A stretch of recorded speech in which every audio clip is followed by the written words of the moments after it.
నువ్వు అన్నదే అదే చట్టం న్యాయం సరిగా పనిచేసి ఉండుంటే 10 ఏళ్ల వయసులో 10 సంవత్సరాలు జైలు శిక్షని నేను అనుభవించే వాడిని కాదు. ఆడుతూ పాడుతూ అమ్మా నాన్న ఒడిలో హాయిగా పెరగాల్సిన నేను తోటి బాల నేరస్తులతో వాళ్ళ వెక్కిలి చేష్టలకు బలై తినే తిండి దగ్గర నుంచి పడుకునే మంచం వరకు ప్రతి క్షణం యుద్ధం చేస్తూ రాత్రిపూట నిద్రలో అమ్మ అని కలవరిస్తూ ఉలిక్కిపడి లేచి ఏడ్చేవాడిని కాదు. అన్నం తినక అమ్మ మీద బెంగతో జ్వరం వస్తే వణుకుతూ ఒక్కడనే చెట్టు కింద కూర్చుని ఏడ్చే రోజులు నా జీవితంలో ఉండేవి కావు. సొంత తండ్రిని చంపానని సాటి పిల్లలు, జైల్లో ఉన్న అధికారులు కూడా నన్ను ఒక రాక్షసుడిలా చూస్తూ చిత్రహింసలు పెడుతుంటే ఏం నేరం చేశానో తెలియక అసలు ఎందుకు వాళ్ళంతా ఒక పురుగును చూసినట్టు చూస్తున్నారో అర్థం కాక వెక్కి వెక్కి ఏడ్చినప్పుడు నేను ఉన్నానని వచ్చిందా ఈ చట్టం.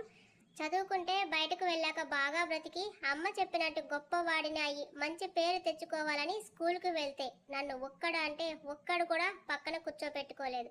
నేను చెయ్యని నేరానికి శిక్ష అనుభవిస్తే వాళ్ళంతా డబ్బు కోసం హత్యలు చేసిన వాళ్ళు, పెద్దవాళ్ళు వాళ్ళ పిల్లల్ని కాపాడడానికి డబ్బు ఇచ్చి పంపిన వాళ్ళు. నన్ను అలా అంటరాని వాడిలా చూస్తుంటే ఎన్నిసార్లు చచ్చి బ్రతికానో నాకు తెలుసు.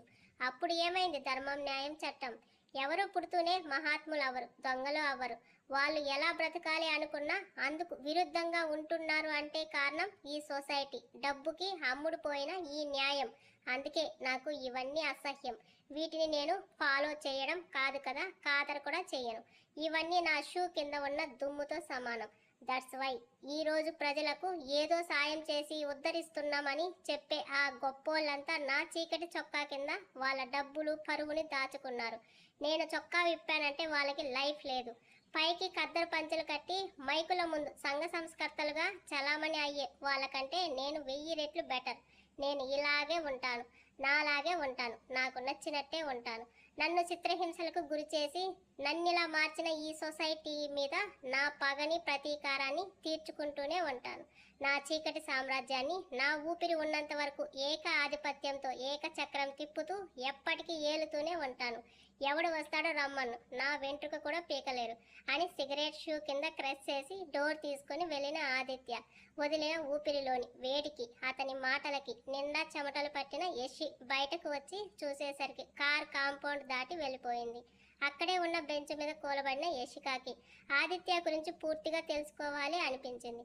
అతని ఇంట్లోకి వచ్చినప్పటి నుంచి నాకెందుకు అని ఊరుకుని అతని గురించి వాకాబు చేయలేదు. కానీ ఇంట్లో అమ్మతో, అక్కతో అతను ప్రేమగా ప్రవర్తించే తీరు, అతని బిజినెస్ ని అంత క్రూయల్గా అవసరమైతే ప్రాణాలు తీసేలా హ్యాండిల్ చేసే తీరు ఒక ఎత్తు అయితే, ఇప్పుడు అతని మాటల్లో కనిపించిన ఆవేదన, ఆవేశం, ఆక్రందన మరో ఎత్తు. మనిషి మృగంగా మారాడు అంటే అతను ఎదుర్కొన్న పరిణామాలు, ప్రభావితం చేసిన మనుషులే కారణం. యశి, నవ్య పిలవడంతో వెళ్ళిన ఆమె తననే పూర్తిగా అసలు ఏం జరిగిందో అడగాలని డిసైడ్ అయ్యింది. నవ్య పిలవడంతో వెళ్ళిన యశి చేతిలో స్వీట్స్ పెట్టి అందరికీ పంచమని తాను భోజనాల దగ్గరకు వెళ్ళింది నవ్య. దివ్యాని తోడు చేసుకుని అందరినీ పరిచయం చేసుకుంటూ వెళ్ళిన యశికి అక్కడ ఒక్కొక్కరి వెదలు వింటుంటే గుండె తరుక్కుపోయింది. ఇక్కడికి వచ్చాకే 3 పూటల తిండి, కంటి నిండా నిద్ర దొరుకుతున్నాయని చెప్తున్న వాళ్ళ కళ్ళు కృతజ్ఞతా భావంతో నిండాయి. ఆ ప్రీసియస్ మూమెంట్స్ని ఆస్వాదిస్తూ ఆదిత్య గురించి నవ్యాన్ని అడగాలని మర్చిపోయింది. రాఖీ పౌర్ణమికని దివ్య కోసం చైతన్యాన్ని తీసుకువచ్చాను అని రాహుల్ చెప్పడంతో ఇంటికి రిటర్న్ అయ్యారు. యశికాని తన అపార్ట్మెంట్ దగ్గర డ్రాప్ చేసి వాళ్ళు వెళ్ళిపోతే ఇంటికి వచ్చిన తను తల్లి ఒడిలో తల పెట్టుకొని పడుకుంది. ఏమ్మా, ఎక్కడికి వెళ్ళావు? బాగా అలసిపోయావు అంది జుట్టు నిమురుతూ. ఆశ్రమానికి అమ్మా అని. మా, నేనొకటి అడుగుతాను, నిజం చెప్తావా అని అంది. ఏంటి యశి?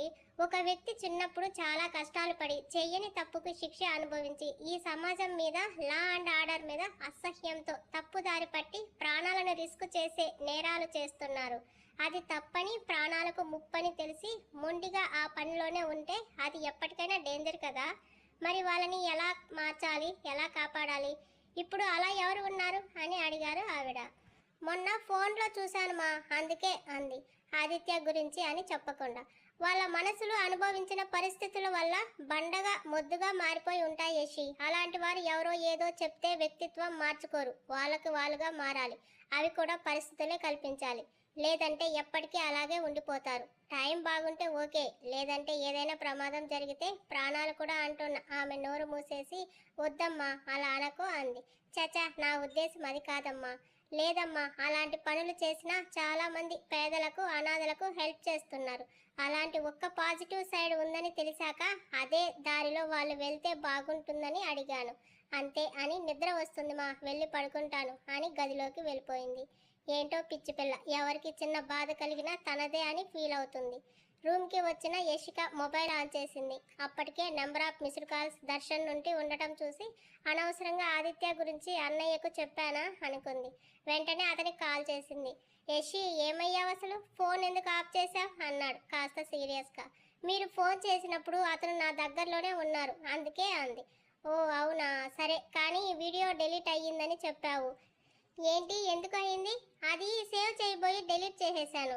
పర్వాలేదు, ఈసారి మళ్ళీ తీస్తాను. టైం లేదు, మనం ఎంత తొందరగా అతన్ని పట్టుకుంటే అంత మంచిదే అన్నాడు. అన్నయ్య, మీతో ఒక విషయం చెప్పాలి. చెప్పమ్మా. ఆశ్రమం గురించి ఆదిత్య తనతో చెప్పిన మాటలు అన్నీ చెప్తుంటే గట్టిగా నవ్వాడు దర్శన్. ఎందుకు అన్నయ్య నవ్వుతున్నారు అర్థం కాక అడిగింది. అవన్నీ చూసి అతను చెప్పినవి విని మంచోడని అనుకుంటే అది నీ పొరపాటు యశి. ఈ పెద్ద మనుషులంతా చీకటి వ్యాపారాలు చేస్తూ పైకి ఇదిగో ఇలా సమాజ సేవలని బిల్డప్స్ ఇస్తారు. ఎప్పుడైనా వాళ్ళు దొరికితే ఇవన్నీ అడ్డు పెట్టుకొని ఈజీగా బయటకు రావడానికి వేసే ప్లాన్స్ ఇవన్నీ. వాళ్ళకి సాక్ష్యంగా అక్కడ ఉన్న వాళ్ళు ఎలాగో అనుకూలంగా చెప్తారు. ఇలాంటివి ఎన్ని చూడలేదు నేను. నువ్వు నమ్మితే నీకు కుచ్చు టోపీ పెట్టగలరు, జాగ్రత్త అని మీ అమ్మగారిని ఆశ్రమం నుంచి తీసుకొచ్చారని స్వాతి చెప్పింది. నిజమేనా? చూసావా, నిన్ను మీ అమ్మని కూడా ఎలా బుట్టలో వేసుకున్నాడు. ఇదంతా కపట నాటకం చేసి నువ్వు చదువుకున్నావు కాబట్టి అలాంటి చీప్ ట్రిక్స్ నమ్మలేదు. మీ అమ్మగారు మెల్ట్ అయ్యారు. ఇవే కాదు, ఇలా చెప్పకూడదు కానీ నువ్వు అతనితో జాగ్రత్తగా ఉండు. ఇలాంటి మాఫియా లీడర్స్ అవసరానికి ఒకరిని మెయింటైన్ చేస్తారు. వీళ్ళ ఫస్ట్ టార్గెట్ అమ్మాయిలే. లేదన్నయ్య, అతనికి అమ్మాయిల మీద మంచి ఒపీనియన్ లేదు. పైకల నటిస్తారు యశి. ఈ క్రిమినల్స్కి ముందు కావాల్సింది మందు, అమ్మాయిల పొందు. అతనికి వాళ్ళ అమ్మ అంటే ఇష్టమని ఇంటి దగ్గర అవన్నీ చేయడేమో కానీ బయట ఖచ్చితంగా ఇవన్నీ చాటుమాటుగా డైలీ జరిగే కార్యక్రమాలే.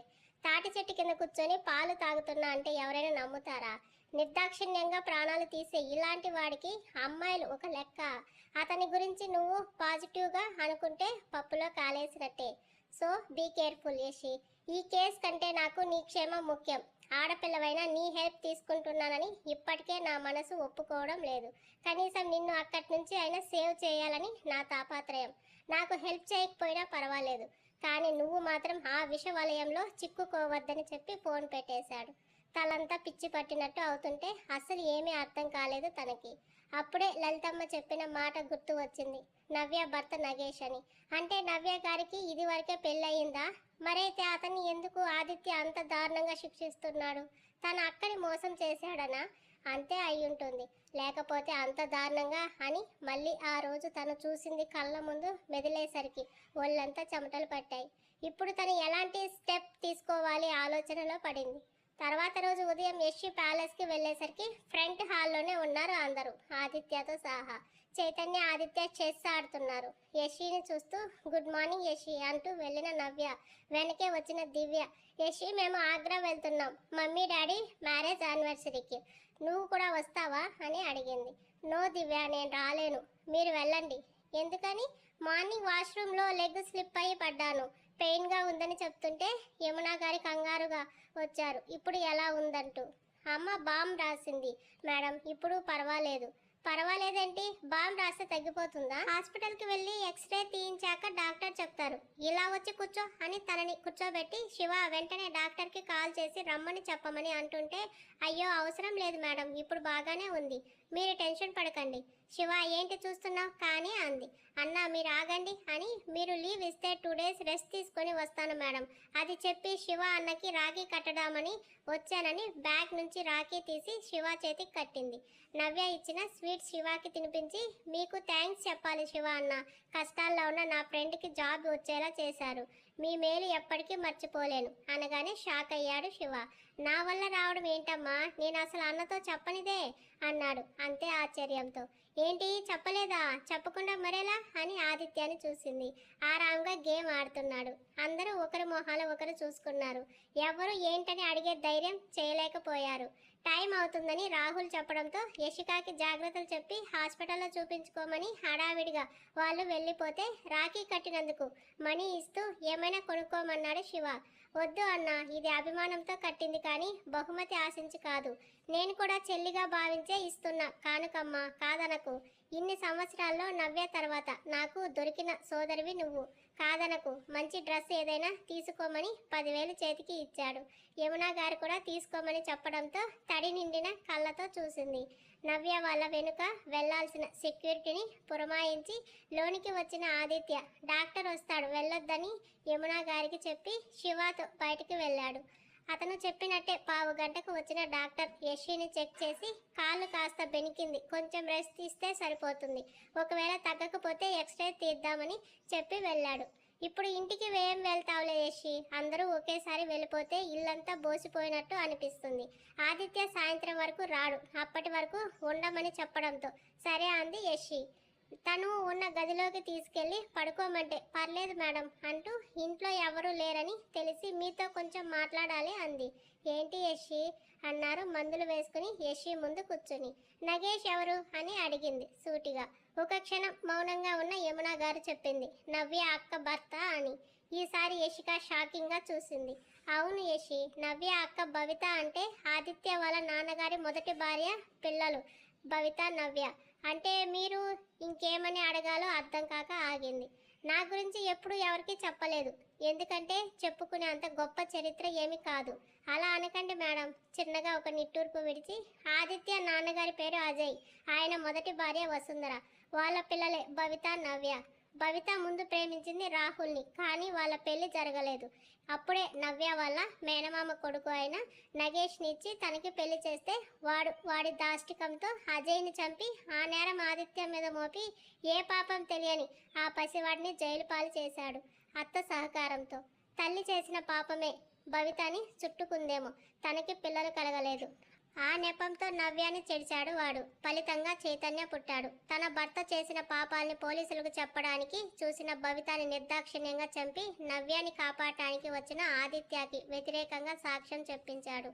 ఆ కోపంతోనే అస్సలు మనకి ఎవరు వద్దమ్మా, నువ్వు నేను అంతే అని మొండితనం, పట్టుదల, పంతం, కసితో ఈ నేర ప్రవృత్తిలోకి దిగాడు. శివ వాడికి నమ్మిన బంటు, అంతకంటే ఎక్కువ కూడా. ఎన్నోసార్లు ఈ వ్యాపారం వద్దని చెప్పినా గాయపడ్డ సింహం వేటాడకుండా ఉంటుందా? తను ఏ సొసైటీ డబ్బు కోసం కక్కుర్తిపడి తనకి శిక్ష పడేలా చేసిన ఆ న్యాయం మీద తీవ్రమైన ద్వేషం, అసహ్యం పెంచుకున్నాడు. అయినా ఆదిత్య అమాయకుల జోలికి వెళ్ళడు యశిక. గర్భంతో ఉన్న నవ్యాన్ని కూడా ఆ వెధవ టార్చర్ చేస్తుంటే రాహుల్ పెద్ద మనసు చేసుకొని తనని పెళ్లి చేసుకుని లైఫ్ ఇచ్చేలా చేశాడు. వారి ప్రేమకు గుర్తుగా దివ్య పుట్టాకే వాళ్ళతో మాట్లాడుతున్నాడు, ఇక్కడికి వచ్చేలా చేస్తుంటాడు. మాకంటూ ఉన్నది వాళ్ళే. ఆదిత్యకి పెళ్లి చేయాలని, తన పిల్లల్ని ఈ ప్యాలెస్లో చూడాలని నా ఆశ. కానీ వాడికి ఆడవారు అంటేనే అసహ్యం. తన లైఫ్ ఇలా కావడానికి కారణం ఆడవాళ్ళే అని ప్రేమ పెళ్లి వద్దని చెప్పేశాడు. తల్లిగా నా కోరిక తీరేది ఎప్పుడో. అందుకేనా అతన్ని కింద అంత క్రూయల్గా పనిష్ చేస్తున్నారు? అవన్నీ నీకెలా తెలుసు యశి? ఆదిత్య సీక్రెట్గా చేస్తాడు అందే ఆశ్చర్యంగా. అంటే మొన్న ఒక రోజు మీటింగ్ కోసం వెళ్ళి కిందకు వెళ్ళాను, అక్కడ చూసి షాక్ అయ్యాను. ఈ విషయం ఆదిత్యకి తెలుసా? తెలియకుండా ఉంటుందా? ఇల్లంతా సీసీ కెమెరాలు ఉన్నాయి. తను వాటికంట పడకుండా వెళ్ళిందని చెప్పలేదు. నేనేం చేయలేదు మేడం, అనుకోకుండా వెళ్ళాను, వెంటనే వచ్చేశాను. సర్లే, ఇంకెప్పుడు అటువైపు వెళ్ళకు. ఆదిత్య కోపానికి నువ్వు గురి కాకని చెప్పి పడుకో, నాకు కాస్త పనుందని ఆమె వెళ్ళిపోతే జ్యూస్ తీసుకుని గదిలోకి వచ్చింది లలితమ్మ. వచ్చి రాగానే యమునా గారు ఏం మాట్లాడిందని అడిగితే అనుమానం వస్తుందని, యశి పడిపోయావా, కాలు బెనికిందా, ఇప్పుడు ఎలా ఉంది అని సానుభూతి వలకబోస్తూ అడిగింది. కొంచెం పర్వాలేదు అంది. అయ్యో చూసుకోవాలి కదమ్మా, ఇదిగో ఈ జ్యూస్ తాగి కాసేపు పడుకో అని చేతిలో గ్లాస్ పెట్టి గది సర్దుతున్నట్టు నటిస్తుంటే, మీరు చెప్పినట్టు వీళ్ళేమి దుర్మార్గుల్లా లేరు ఆంటీ, వాళ్ళ డార్క్ సైడ్ చెప్పారు కానీ అంతమందికి సహాయం చేస్తున్నట్టు కానీ జరిగిన అన్యాయం గురించి కానీ ఎందుకు చెప్పలేదని అడిగింది సూటిగా. ఏమోనమ్మా, ఇంటికి ఎవరు వచ్చినా ఇలాగే వాళ్ళ సాధక బాధలు చెప్పి ఏమార్చేస్తారు. అయినా నాకెందుకు వచ్చిన గొడవ? అనాథని వాళ్ళ పంచన పడి తిని బ్రతుకుతున్న దాన్ని ఏమైనా మాట్లాడితే తిన్నింటి వాసాలు లెక్క కట్టింది అంటారు. నేనేంటో నా పనేంటో అన్నట్టు ఉంటాను అని ఒక విషయం చెప్పనా అంది. ఏంటి అంది. మొన్న నువ్వు రానప్పుడు సెంట్రల్ మినిస్టర్ వచ్చి ఆదిత్యాని వాళ్ళ కూతురికి అడిగారు. కోట్ల ఆస్తికి వారసురాలట. పైగా అమెరికాలో పెద్ద పెద్ద చదువులు చదివిందంట. చూడటానికి అందాల బొమ్మట. ఆదిత్య కూడా వ్యాపారంలో గొప్ప పొజిషన్లో ఉన్నాడు. పైగా అతని ముక్కుసూటితనం, ధైర్యం నాకు నచ్చాయి. మీకు నచ్చితే ఇద్దరికి మీటింగ్ అరేంజ్ చేసి ఒకరికొకరు నచ్చితే పెళ్లి చేసేద్దామని యమునా గారిని అడిగారు. పెదవి వరకు వచ్చిన జ్యూస్ గ్లాస్ని పక్కన పెట్టిన యశిక, మేడం ఏమన్నారు అంది. అసలే కొడుకు పెళ్లి కోసం కలలు కంటుంది యమున. వచ్చిన ఇంత మంచి అవకాశాన్ని కాదని ఎలా అంటుంది? పైగా ఆదిత్యకి అంత పెద్ద వాళ్ళ అండ ఉంటే రేపు ఏదైనా సమస్యలో పడినా సెంట్రల్ మినిస్టర్ కాబట్టి క్షణాల్లో బయటకు రావచ్చని ఆమె ప్లాన్. నీకు తెలీదు యశి, ఈ పెద్ద మనుషులంతా వాళ్ళకి లాభం లేనిదే ఏ పని చెయ్యరు. చివరికి ఇదిగో ఇలాంటి పెళ్లిళ్ళు అయినా సరే ఆ నవ్య బ్రతుకు కుక్కలు చింపిన విస్తరి కాకుండా ఉంటుందని రాహుల్కి ఇచ్చి పెళ్లి చేసి అతను ఎదురు తిరుగుతాడని అనిపించిన ప్రతిసారి ఖరీదైన బహుమతులు ఇచ్చి బావని కట్టి పడేస్తాడు ఆదిత్య. అంత తెలివైన మనిషి మరి తన విషయంలో అంత ఈజీగా ఉంటాడా? అదేంటి, రాహుల్ గారు కూడా బిజినెస్ చేస్తున్నారు కదా, వీళ్ళ మనీ మీద బ్రతకాల్సిన అవసరం అతనికేంటి? రాహుల్ చేస్తున్న వ్యాపారాలు కూడా ఆదిత్య ఇచ్చినవే. బిడ్డ తల్లి అయిన ఈ నవ్యాని పెళ్లి చేసుకున్నాడని వాళ్ళ ఇంట్లో వాళ్ళు రానివ్వలేదు వాళ్ళని. అప్పుడు ఆదిత్య వాళ్ళతో మాట్లాడకుండా ఉంటే యమునా చేత అన్ని మాట్లాడించి ముంబైలో ఉన్న కంపెనీ రాహుల్కి ఇచ్చేశాడు చూసుకోమని. వచ్చే ఆదాయం అతన్నే తీసుకోమని. అబ్బో, అలాంటి తెలివితేటలు మనకి సాధ్యం కాదమ్మా. ఎక్కడ ఏ మెలక వేయాలో అతనికి అంటే బాగా తెలుసు. కానీ అతనికి పెళ్లి మీద అమ్మాయిల మీద మంచి అభిప్రాయం లేదని మేడం అన్నారు. నేను వచ్చినప్పటి నుంచి చూస్తున్నాను అతన్ని. ఎవరితో మాట్లాడినట్టు కూడా చూడలేదు అంది. అదేనమ్మా వీళ్ళ తెలివి. బయట లోపల ఎవరు చూడనట్టుగా ఉంటారు. అలా ఉంటేనే కదా సెంట్రల్ మినిస్టర్నే స్వయంగా వచ్చి సంబంధం అడిగారు. అదే అందరికీ తెలిసేలా తిరిగితే వస్తాడా? నువ్వు చిన్నపిల్లవి, ఉద్యోగం చేయడం మాత్రమే తెలుసు. కానీ ఇలాంటి ఇళ్లలో జరిగే గూఢపుటానీలు నాలాంటి అనుభవం ఉన్న వాళ్ళకే తెలుస్తాయి. అయినా నిన్ను కూతురు లెక్క అనుకుంటున్నా కాబట్టి చెప్పాను, కానీ లేకపోతే నోరు కూడా కదపను. మళ్ళీ ఇవన్నీ యమునాకు చెప్పకు. నన్ను తిడుతుందని ఎక్కించాల్సింది ఎక్కించి ఏం చక్కా పోయింది. కళ్ళు మూసుకుని వెనక్కి వాలిన యశికి ఎందుకో మనసు ఎలాగో అనిపించింది. ఎవరిని నమ్మాలి, ఎవరి మాటలు నిజం అనుకోవాలి అర్థం కాలేదు. ఇలా కొన్ని రోజులు గడిచాయి. ఇది వరకులా యమునా గారితో చనువుగా ఉండటం లేదు. తన డ్యూటీ మాత్రమే చేస్తూ అనవసర విషయాల్లో తల దూర్చకుండా ఉంటుంది. అన్నీ ఓ కంట గమనిస్తున్న ఆదిత్యకి యశి బిహేవియర్ ఎందుకు మారిందో తెలియకపోయినా అడగలేదు, అవసరం లేదు అనుకుని. ఒకరోజు యశి మార్నింగ్ వచ్చేసరికి ఇంటి ముందు 4-5 తెల్లని కార్లు ఉన్నాయి. సెక్యూరిటీ అయితే మరీ ఎక్కువగా ఉంది. తనని లోనికి పంపించడానికి గంట సమయం పట్టింది. ఏమైందో అనుకుంటుంది. లోనికి వచ్చేసరికి హాల్లో నిండా జనం, ఖరీదైన బట్టల్లో ఉన్నవాళ్ళు. పని వాళ్ళు వాళ్ళకి జ్యూసులు స్నాక్స్ ఇవ్వడంతో మునిగిపోయి ఉన్నారు. అసలు ఏం జరుగుతుందో అర్థం కాలేదు. మామూలుగానే వెళ్ళి కిచెన్లో ఉన్న లలితమ్మని అడిగింది, ఎవరు వీళ్ళంతా అని. లోపల వంకర నవ్వు ఒకటి నవ్వి, ఆదిత్య కోసం వచ్చిన సెంట్రల్ మినిస్టర్ సంబంధం అన్నానే, వాళ్ళే అంది. నమ్మలేక చూసింది. అవునా, కానీ ఆదిత్య సార్ లేరు అంది. అతను ఆ అమ్మాయిని కలవడానికి బయటకు వెళ్ళాడు. వీళ్ళు ఫార్మాలిటీగా వచ్చారు. మామూలు చూపులకే ఎంత ఆర్భాటం చేస్తున్నారో చూడు. ఇక పెళ్లికి సిటీ మొత్తం మారుమ్రోగుతుందేమో. ఇక ఈ దెబ్బకి ఆదిత్య చేసే ఈ క్రిమినల్ పనులన్నీ అధికారం అయిపోతాయి. అడ్డు చెప్పే వాళ్ళు కూడా ఉండరు. సరే నేను వెళ్ళి వాళ్ళకి ఏం కావాలో చూస్తానని వెళ్ళింది ఆమె. మంత్రి గారి కుటుంబంతో నవ్వుతూ మాట్లాడుతున్న యమునా గారిని చూస్తూ పైకి ఎన్ని చెప్పారు. వాళ్ళ కొడుకు దగ్గరకు వచ్చేసరికి సెక్యూరిటీ చూసుకున్నారు. వీళ్ళు మాత్రమే కాదేమో, ఇలాంటి వాళ్ళంతా ఇలాగే ఆలోచిస్తారు కాబోలు అని ఎవరో స్వీట్స్ తీసుకురమ్మంటే వెళ్ళింది. చాలా సంతోషంగా ఉందమ్మా యమున. ఆదిత్య ఒప్పుకుంటాడని అస్సలు అనుకోలేదు. ఎలాగైతేనే చివరికి సరే అన్నాడు. ఆ మాట చాలు నాకు అన్నారు మంత్రి గారు. నాకు నమ్మకం లేదు అన్నయ్య గారు ఆదిత్య ఒప్పుకుంటాడని. నేను కూడా ఊహించలేదు అని యమున గారు కూడా అంటుంటే స్వీట్స్ అక్కడ పెట్టి యషి వెళ్ళిపోతుంటే ఆగు యషి అని తను యషిక నాకు సహాయంగా ఉంటుందని ఆదిత్యనే పెట్టాడు అని మంత్రి గారికి పరిచయం చేసింది. మీ అబ్బాయికి మీ తర్వాతే ఎవరైనా అనే విషయం నాకు తెలియదటమ్మా అన్నారు. అక్కడ ఉండబుద్ధి కాక గార్డెన్లోకి వచ్చిన యషికాకి శివ కనబడ్డాడు ఎవరితోనో మాట్లాడుతూ. శివ అన్నయ్య అని పిలిచింది. తిరిగి చూసిన శివ వచ్చాడు. ఏంటి యషిక అని. నిజంగానే మీ అన్నయ్య ఒప్పుకున్నారా అని అడిగింది. యమున అమ్మ కోసం ఒప్పుకున్నారు, అమ్మ కోసం ఏమైనా చేస్తారు అంటున్న శివ కళ్ళలో మెరుపులు చూసింది తను. మీరు వెళ్ళలేదా మీ అన్నతో అని అడిగింది. కొన్ని పనులకు నేను అవసరం లేదమ్మా, అన్న మాత్రమే వెళ్ళాలని అమ్మ ఒక్కటే ఉన్నారు, నేను వెళ్తాను అని లోపలికి వెళ్ళాడు.